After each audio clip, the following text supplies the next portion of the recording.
একই দেশে জন্মগ্রহণ করেছি, কিন্তু একই দেশে জন্মগ্রহণ করা একই দেশের নাগরিক, দুটি অঞ্চলের জনগণের প্রতি সরকারের এবং দেশের মানুষের দুই ধরনের আচরণ, এটা আমরা গত 2-3 বছর থেকে প্রাকৃতিক দুর্যোগের সময় দেখতে পারতেছি। প্রাকৃতিক দুর্যোগের সময় দুই অঞ্চলের মানুষের জন্য সরকার এবং দেশের জনগণের দ্বিমুখী আচরণ। এটা যেমন দেখেছিলাম 22-এর বন্যায়, ঠিক এই 24-এর বন্যার সময় একই ঘটনাই ঘটতে দেখতেছি।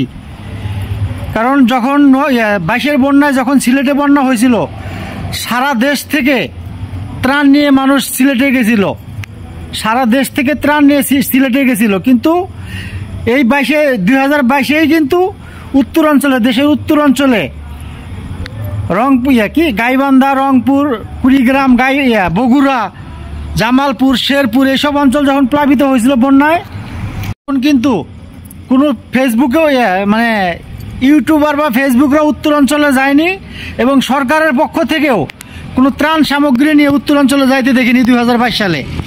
ঘটনা আমরা এখন 2024 সালেও দেখতে পাচ্ছি।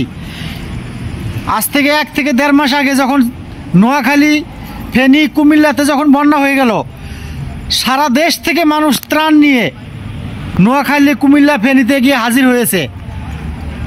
আর এই 1.5 মাস পরে যখন দেশে এখন ভয়াবহ বন্যায় ডুবে যাইতেছে দেশের উত্তরাঞ্চল, শেরপুর, জামালপুর, নেত্রকোনা, কুড়িগ্রাম, গাইবান্ধা এইসব অঞ্চল যখন বন্যার পানিতে ডুবে যাইতেছে, মানুষের মানে শেরপুর, জামালপুর, গাইবান্ধা, কুড়িগ্রাম এইসব অঞ্চল যখন, নেত্রকোনা এইসব অঞ্চল যখন বন্যায় ডুবে যাইতেছে, এখন এইসব অঞ্চলের মানুষের ঘরবাড়ি এবং ফসলি জমিন, হাজার হাজার হেক্টর ফসলি জমিন পানির নিচে ডুবে যাইতেছে। এই আশ্বিন মাসে এসেও তাদের এই পরিস্থিতির সম্মুখীন হইতেছে। এখন মানুষের মানে কি বলবো, আমন ধান আর কিছুদিন পরে মানুষ আমন ধান ঘরে উঠাইতো, সেই আমন ধান নষ্ট হয়ে গেছে, যাইতেছে।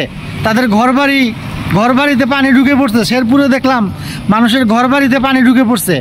কিন্তু এই অঞ্চলগুলোতে সরকারি কোনো সংস্থাও দেখলাম না যে ত্রাণ নিয়ে গেছে, বা কোনো ফেসবুক, ইউটিউবে এরকম কোনো ভিডিও দেখতেছি না যে দেশের কোনো একটা মানুষ এই বন্যার্ত মানুষদেরকে সাহায্য করতে সেদিকে এগিয়ে গেছে। এটাই হলো দ্বিমুখী আচরণ। দেশের মানুষ একই অঞ্চলে, একই দেশের মানুষ এক অঞ্চল থেকে আরেক অঞ্চলের প্রতি দ্বিমুখী আচরণ। এই অঞ্চলগুলাই দেশের উত্তর পূর্ব অঞ্চলের এই জেলাগুলাই দরিদ্র, নিম্ন আয়ের মানুষ এই জেলাগুলোতেই, শেরপুর, জামালপুর, নেত্রকোনা, কুড়িগ্রাম, গাইবান্ধা, বগুড়া এসব অঞ্চলের মানুষগুলো একটু দরিদ্র। এইদিকে দেশের মানুষ কিন্তু তেমন একটা নজর দেয় না।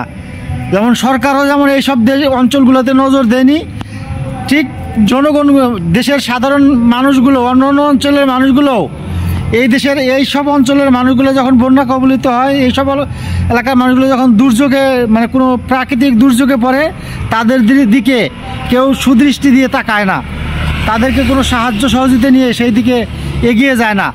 অথচ দেশের ধনী অঞ্চলগুলা, আমরা যেটা দেখেছি সিলেটে দেখলাম, ফেনী, কুমিল্লা, নোয়াখালী এইসব অঞ্চল, এগুলো কিন্তু দেশের দক্ষিণ অঞ্চলগুলো কিন্তু মানে দেশের অন্য অঞ্চলের থেকে একটু ধনী অঞ্চল বলা হয়।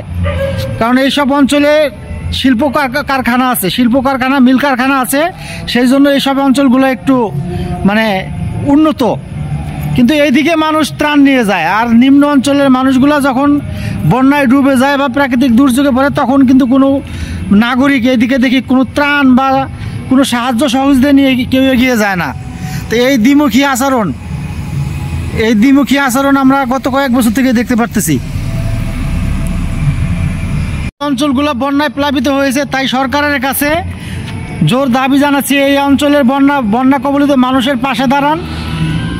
এইসব অঞ্চলে যারা বন্যা কবলিত, যাদের ফসলি জমি নষ্ট হয়ে গেছে, ঘরবাড়ি বন্যায় নষ্ট হয়ে গেছে, অনেকের ঘরবাড়িতে দেখলাম পানি উঠে গেছে গা। শিশুদের পাশে একটা মানুষ গিয়ে দাঁড়ালো না এখনো।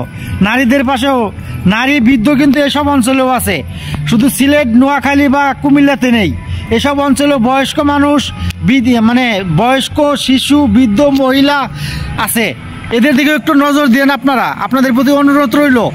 ধন্যবাদ সবাইকে, ভিডিওটা সবাই একটু বেশি বেশি শেয়ার করে দিন। আসসালামু আলাইকুম।